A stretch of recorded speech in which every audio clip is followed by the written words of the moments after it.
Welcome to the podcast, Let the Prophet Speak. This is Isaiah, Yeshayahu, introduction to chapter 53. Chapter 53 is a famous chapter in Yeshayahu. It has been the subject of much Christian/Jewish polemics and debate.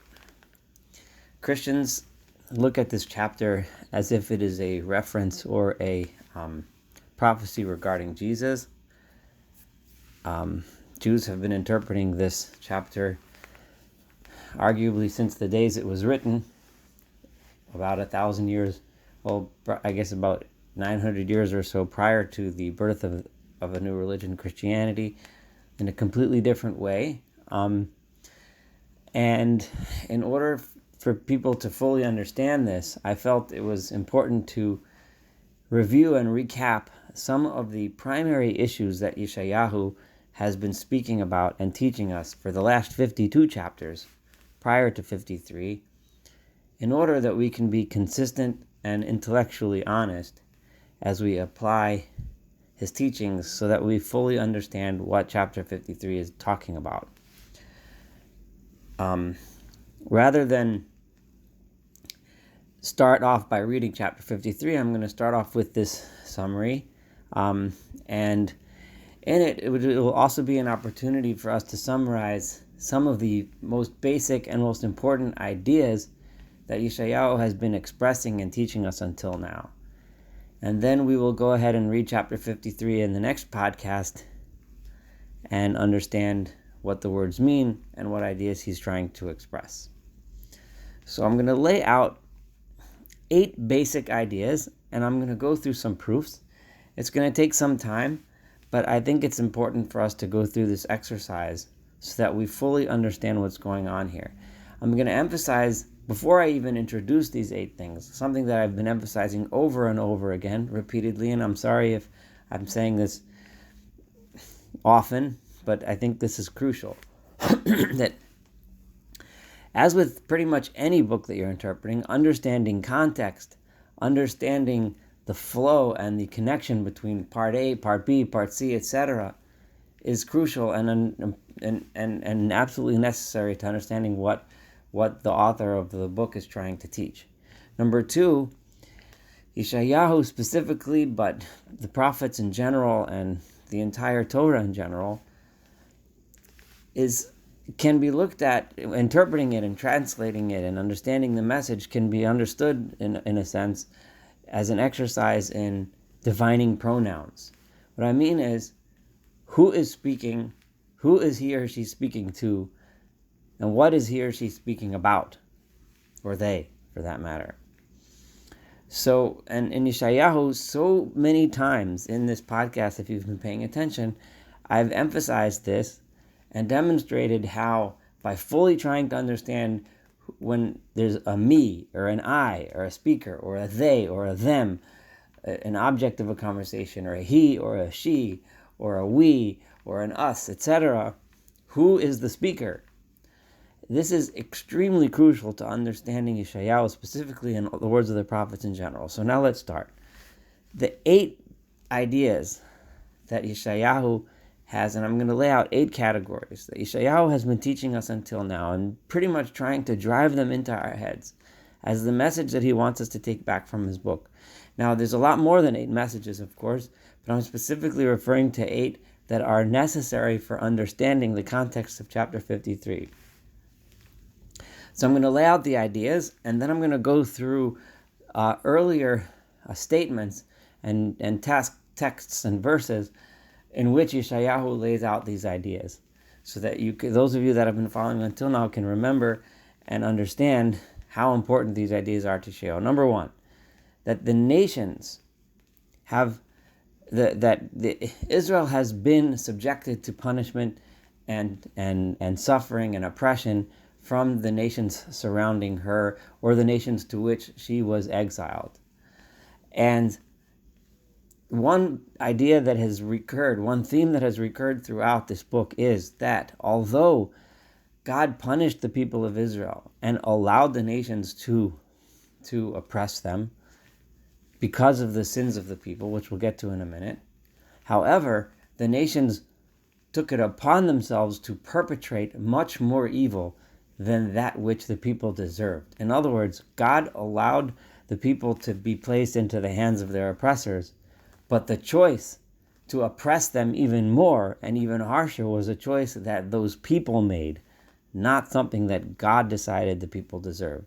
That's number one, and I'm going to bring proof text to this in a minute. Number two, that the reason that at some point in the end of time, there will be a time of justice, a time of reckoning, a time of judgment, when all of the nations and all of the oppressors, not just of the people of Israel, but the oppressors of everyone, but specifically I'm talking about the people of Israel because we're introducing chapter 53, which you'll understand soon enough. The nations will suffer and will be punished for the oppression that they perpetrated upon Israel. Punished in such a way that they will not be included in the final day of redemption. Those people and those nations that were responsible for that suffering. So that's number two. So again, number one, that the nations chose to punish them more than they deserved, and that was a choice that they made. And number two, that there will be a day of reckoning when those nations will be punished for that. Number three, God makes it clear that the reason why the people were put out there for suffering was because of their own sins. In other words, they were put in exile because they sinned, meaning the people of Israel. They were the oppression that they suffered and the fact that God allowed them was because they acted in an improper way and they did not keep God's Torah. So that's number three.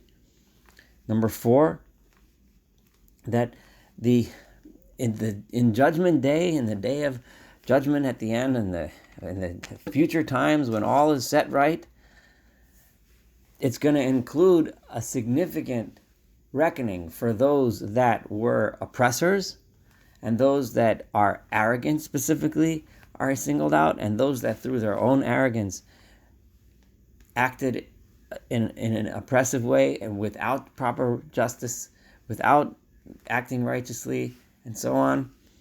They will suffer, but the rest of the world, those who are humble and those who become faithful to God and get the message, they will be redeemed during that future time when the entire world is redeemed. So that's number four. In other words, that the redemption will include punishing the arrogant nations, but saving those that are humble. And number five, which is very closely connected to number four, the idea that the humble in the future, all of the nations of the world will come to recognize God, worship Him, and be a part of that new world in which the entire world is focused in that singular focus. So that's so far five ideas. Six, that the nations throughout the time will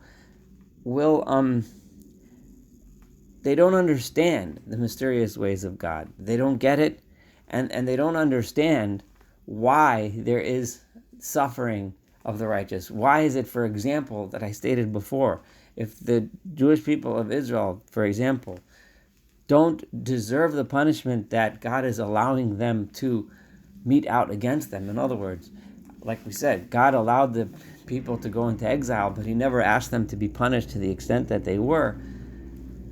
So the nations of the world don't understand that. They don't get the fact that the ways of God are mysterious. So they're constantly looking for an explanation as to why is it then that the Jews are allowed to suffer so, if not for the fact that they deserve it. However, Isaiah tries to pound into people's heads over and over and over again by bringing them the message of God, that my ways are mysterious, my ways cannot be explained, but you have to trust me anyway, that there is an ultimate path of justice. But God is making it clear that He allows people to make those choices. Idea number 7 is the idea that God refers over and over and over again to Avdi Yaakov, my servant Jacob, my servant Israel, in a singular language, right? God constantly refers to the people of Israel as His servant in a singular language, discussing them as if they were a person, a single person. And then finally, idea number 8, that in the future time, when things all turn around, is the culmination of Israel bringing that message of God to the world, that message of God of righteousness and justice, the message of God of trust and faith in one God, and the message of God that one should be humble and not arrogant, and it will be through the people of Israel that that message is brought to the entire world, through which the entire world will be redeemed. That message, of course, was not just being brought at the end of times, it's something that the Jewish people were supposed to be doing throughout the period of exile and oppression. So these are the 8 ideas, and I'm going to start going through the book of Yeshayahu just to bring out previous places where Yeshayahu mentions these ideas, so that we can all fully understand and comprehend chapter 53 when we study it.